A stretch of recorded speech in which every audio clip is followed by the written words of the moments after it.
Hello, coconut fried rice anyone, let's make it together. First you want to saute some onions in a pan, add your washed rice, season it and fry the rice. Fry for about 5 to 10 minutes on low heat. Please, if you don't fry the rice, don't call it fried rice. Thank you.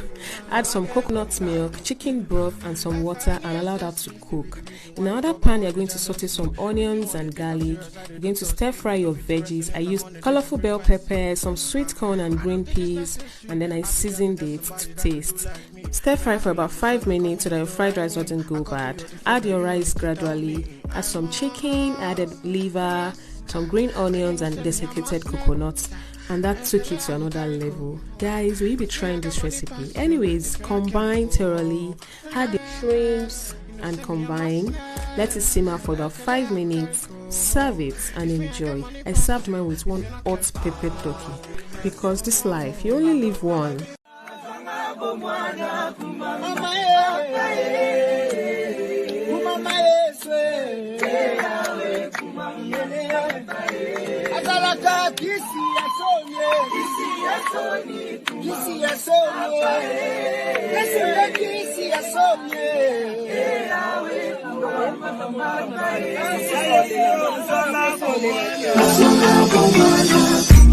Mama,